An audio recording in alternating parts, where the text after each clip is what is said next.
Assalamualaikum warahmatullahi wabarakatuh. Selamat datang di channel Kesimpulan Hidup. Pada video kali ini kita akan membahas santet. A'udzubillahi minasyaitonirrajim. Bismillahirrahmanirrahim. Apakah Anda percaya santet atau tidak? Mungkin ada yang bilang, wah, santet tidak ilmiah. Kita kan hidup di zaman modern. Ngapain percaya yang gituan? Tetapi percaya deh, santet itu nyata. Karena terdapat ayat di dalam Al-Quran mengenai santet. Dan juga sebenarnya santet bisa dijelaskan secara nalar. Santet merupakan sebuah praktik yang memiliki tujuan jahat untuk menyakiti seseorang. Terdapat pada Quran Surat Al-Falaq ayat 1-5. Katakanlah, aku berlindung kepada Tuhan pemelihara fajar, dari kejahatan makhluk yang Dia ciptakan, dan dari kejahatan malam apabila telah gelap, dan dari kejahatan orang yang meniup-niup pada ikatan atau buhul, dan dari kejahatan orang yang dengki apabila dia mendengki. Surat tersebut merupakan permintaan perlindungan kepada Allah. Pada surat tersebut jelas ada beberapa hal yang terlibat dalam santet. Di antaranya, 1. Orang yang ingin menyantet. Orang ini memiliki perasaan dengki. Yang anehnya bukan perasaan sakit hati atau dendam ya. Nah, perasaan dengkinya yang sangat dalam ini menjadi sebuah perbuatan yang ingin mencelakakan, sehingga tega menyakiti orang yang akan disantet. Rela mengeluarkan uang yang pastinya tidak sedikit, bahkan berani berbuat dosa besar. 2. Orang yang meniup-niup. Kita mengenalnya sebagai dukun. Sebagai perantara menghubungkan negosiasi antara orang yang ingin menyantet dengan setan. 3. Makhluk yang jahat.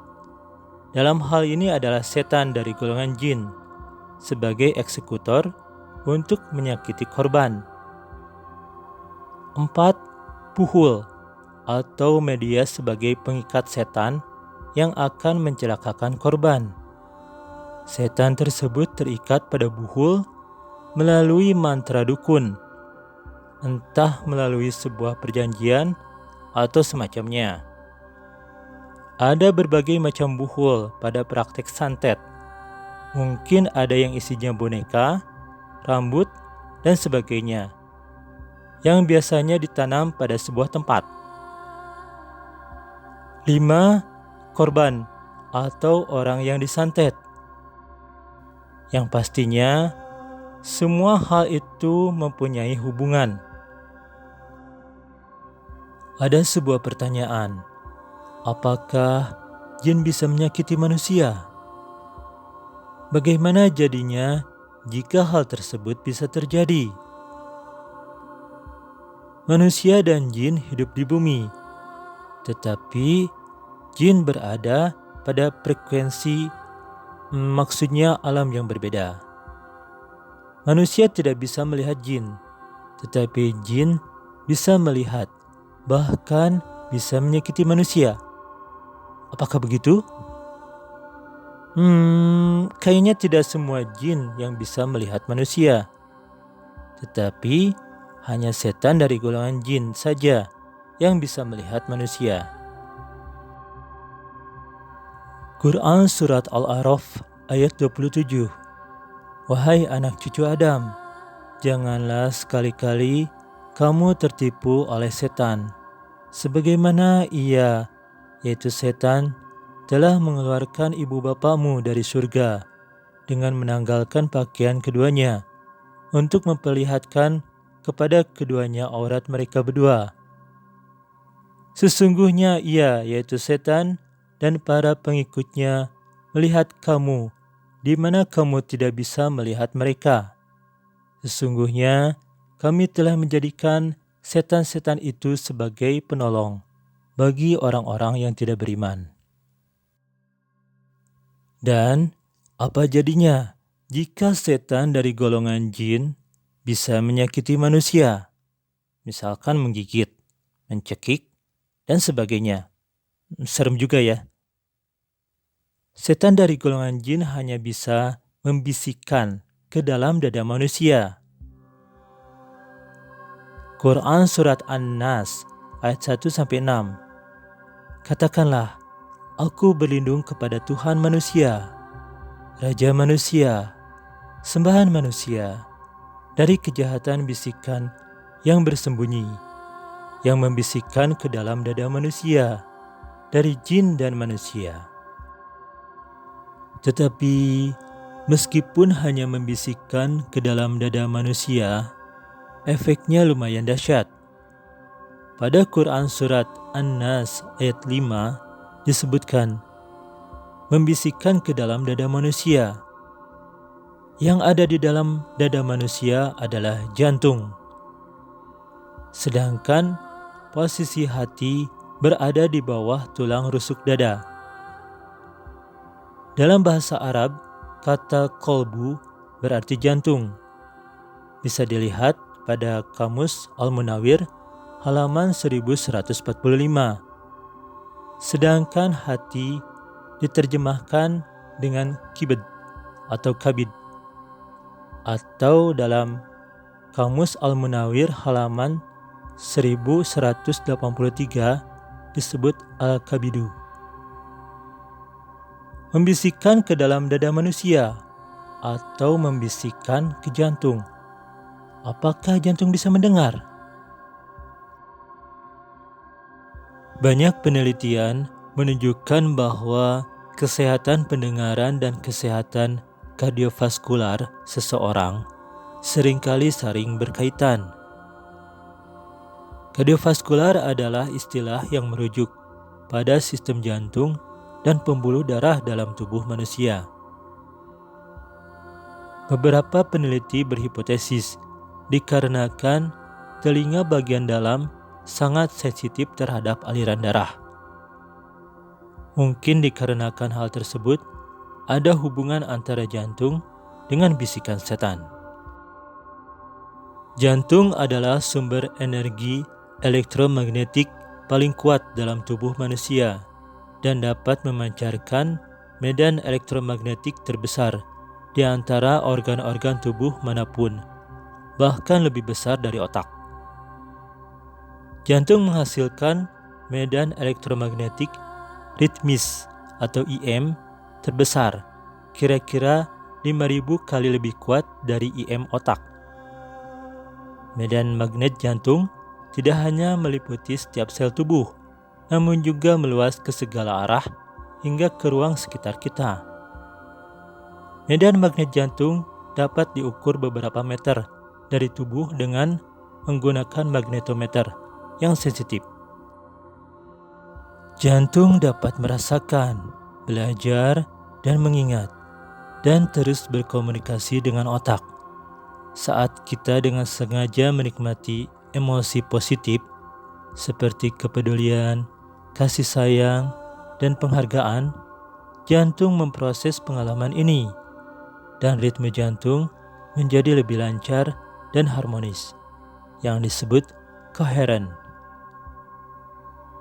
Banyak penelitian yang mengungkapkan bahwa terdapat hubungan antara jantung, pikiran, dan tubuh. Jantung berfungsi memompa darah ke seluruh tubuh, membuat seluruh sistem dan organ di dalam tubuh tetap berfungsi dengan baik. Jantung merupakan organ yang vital, penting, dan esensial. Fungsinya mempengaruhi hampir seluruh organ tubuh yang lain. Bagaimana jika jantung diberi impuls atau sugesti yang negatif secara terus-menerus? Setan dari golongan jin yang menjadi eksekutor tersebut entah bagaimana caranya terikat pada sebuah media, yaitu buhul, melalui mantra dukun.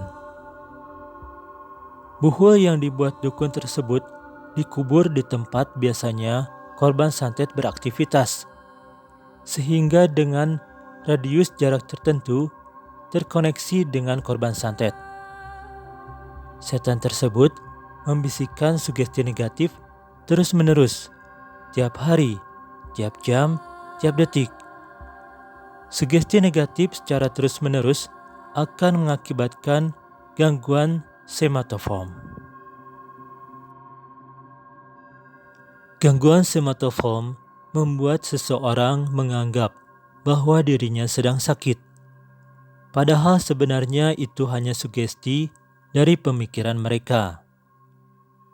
Orang dengan gangguan somatoform benar-benar merasakan sakit pada fisik mereka, tetapi sulit untuk dijelaskan atau dibuktikan secara medis.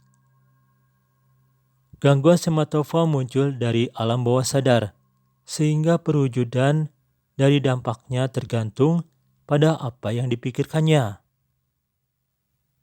Mengalami keluhan fisik berulang pada bagian tubuh tertentu dan merasakan cemas yang berlebihan. Mungkin ini mah boneka yang ditusuk jarum pada praktek santet sebagai penanda area mana pada tubuh korban santet yang akan merasakan sakit. Misalkan yang ditusuk pada boneka tersebut area perut, maka setan akan memberikan sugesti negatif pada korban santet di area perut. Tetapi jangan suudzon dulu pada orang lain. Mungkin saja gangguan somatoform itu terjadi hanya pikiran kita saja yang negatif.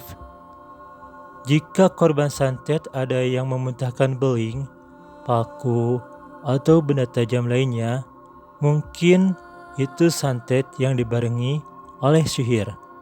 Wallahu a'lam bishawab. Subhanakallahumma rabbana wa bihamdika Allahumma ighfirli ya tawalu Quran. Konten ini hanya berbagi ilmu. Maaf jika dalam pembahasannya masih banyak kekurangan dan terdapat kesalahan. Referensi ada di deskripsi. Terima kasih sudah menonton video ini. Semoga kita semua dalam keadaan sehat, jiwa dan raga, juga menjadi pribadi yang lebih baik. Wassalamualaikum warahmatullahi wabarakatuh.